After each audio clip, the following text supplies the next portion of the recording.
Welcome back to The Explainer. Today, we're bringing some seriously incredible energy to a truly phenomenal destination. We're traveling to the sacred land of Haridwar, but we aren't staying on the ground. No, we're heading up, literally over 500 feet up, to the lofty peaks of the Shivalik hills on Bilwa Parvat. We're going to explore the revered Mansa Devi Temple. And listen, this isn't just any shrine. It's a place that perfectly blends ancient cosmic mythology with modern-day travel adventures. So if you love uncovering the deep historical roots of a site while also figuring out exactly how to navigate it today, you are absolutely in the right place. Let's dive in. There's this old saying that beautifully captures the essence of this entire journey. It goes, the word Mansa means wish, and devotees firmly believe that the goddess Mansa fulfills all the wishes of a dedicated and sincere person. It's a pretty powerful thought, isn't it? So, right off the bat, before we even take our first virtual step up the mountain, I want to ask you, what deep desire, what earnest wish would you carry all the way to the top of the Shivalik Hills? Keep that in the back of your mind as we go through this explainer.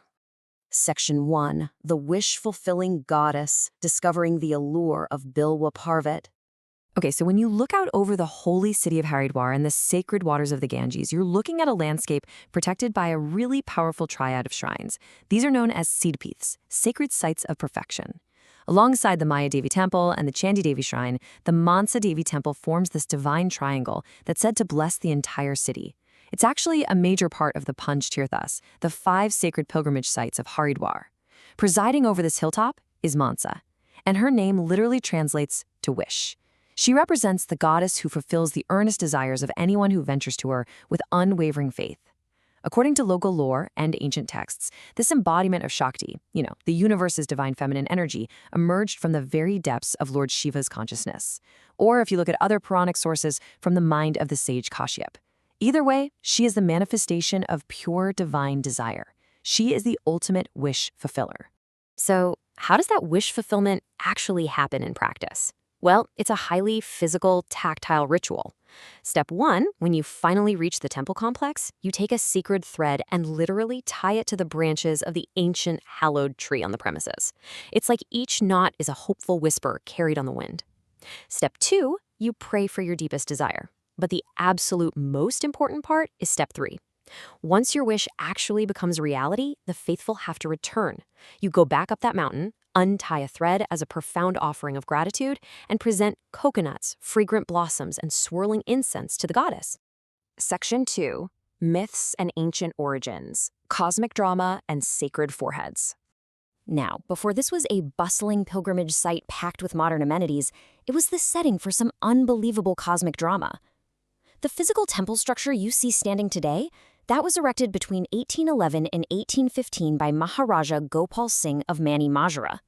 But the sacredness of the ground itself goes back to the dawn of time.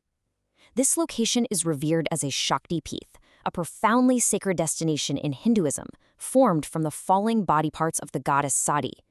After her tragic death, her body was scattered across the earth, and it's believed that Bilwa Parvat is the exact cosmic spot where her radiant forehead fell. Legend even says that way before the temple was built, a cow would come up to the hilltop every single morning and offer pure streams of milk over 3 adjoining stones that were completely imbued with the divine essence of Sati's brow. And guys, the mythology here only gets more intricate.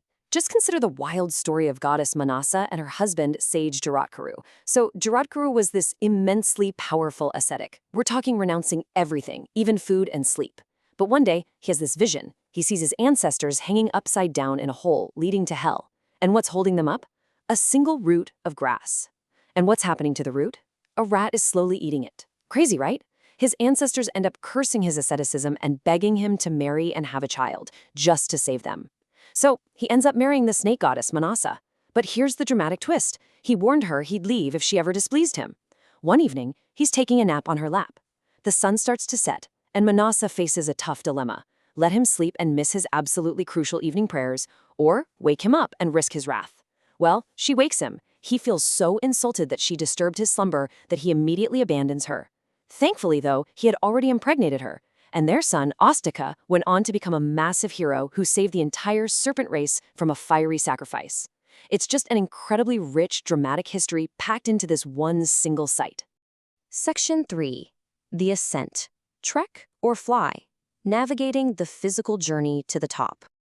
All right, because getting up to Mansa Devi is an adventure in itself. You've got a crucial choice to make to conquer that 500-foot incline.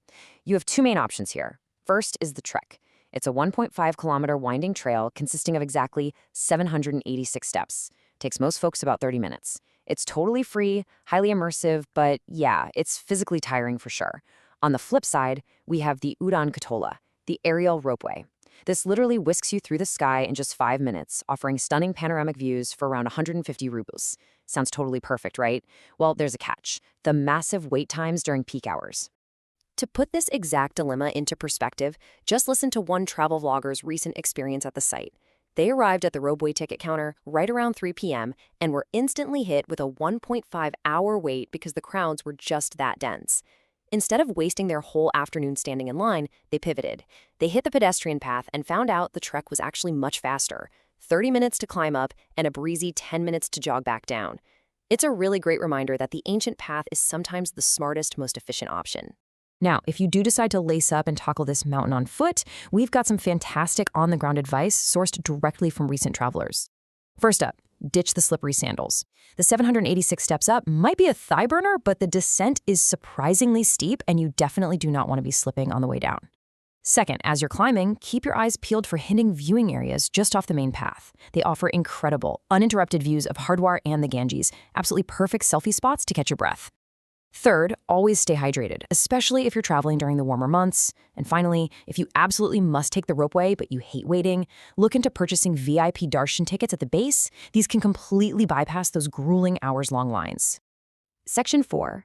Sacred Rituals and Artis, Experiencing the Divine at the Summit. Okay, imagine you've made it. You've climbed the steps or soared through the air, and you're finally standing at the very top of the Shivalik Hills. As you enter the temple complex, the whole atmosphere just instantly shifts. The air is thick with the scent of swirling incense, you hear the sound of ringing bells, and you can just feel the palpable devotion of thousands of pilgrims around you. But a lot of casual visitors might just walk in, bow, and walk out without even noticing the intricate details. Inside the inner sanctum, the goddess actually holds court in two distinct divine forms. One is this magnificent 8-armed manifestation of Shakti, and the other is a stunning 3-headed, 5-armed embodiment of cosmic unity. Understanding exactly what you're looking at really elevates the entire spiritual experience. And to truly experience this energy, timing is absolutely everything. The daily rhythm of the temple, which is managed by the Shrine Board, runs on a very precise, beautiful schedule. It all kicks off bright and early at 5:30 a.m. with the Mangala Arti, which awakens the goddess. Then, at 7 a.m. is the Shringar Arti, where she's beautifully adorned. Midday brings the Rajbok Arti at 12 p.m., and actually, take note of this, darshan is briefly paused around this time as the goddess rests. At 6:30 p.m., right as the sun dips below the horizon, they hold the Sanja Arti with oil lamps and bhajans. And finally, the Cheyenne Arti at 8:30 p.m. prepares the deity for rest. Planning your visit around these ceremonies, especially those peaceful morning or beautifully lit evening artis, will make your trip absolutely unforgettable. Section 5. Planning your pilgrimage. Essential tips for a flawless visit. So, the crucial point now is how to actually make this trip happen. Let's run through the absolute must-know tips before you pack your bags. First, the weather. The best time to visit is between October and March, when temperatures are really comfortable 10 to 25 degrees Celsius. Trust me, that makes the 786-step trek way more pleasant. Second, the dress code. Please wear modest attire that covers your shoulders and knees to respect the sanctity of the site. Third, and this is a big one, watch out for the local monkeys. Seriously, keep your belongings secure, hide your sunglasses, and whatever you do, do not feed them. Fourth, if you want to maximize your time, you can buy a combo ropeway ticket that covers both Mansa Devi and the nearby Bilwa Devi Temple on Bilwa Parvat. Lastly, if you want to experience the temple at its absolute peak vibrancy, plan your visit during the 9 days of Navratri or during the massive Kumbh Mela gatherings. The spiritual energy from millions of pilgrims during those times is simply electric. And that brings us to the end of our journey up Bilwa Parvat. We've uncovered the cosmic origins of Sati's forehead, the wild, dramatic tales of sage Jarat Karu, and the on-the-ground realities of choosing between a steep trek and a crowded sky ride. But I want to leave you with the exact same thought we started with today. Whether you choose to sweat through those 786 steps or soar effortlessly through the sky in the Udan Katola, what deep, sincere wish will you carry to the top of the Shivalik Hills? Thank you so much for exploring with me today. Keep learning, keep wandering, and I'll catch you on the next explainer.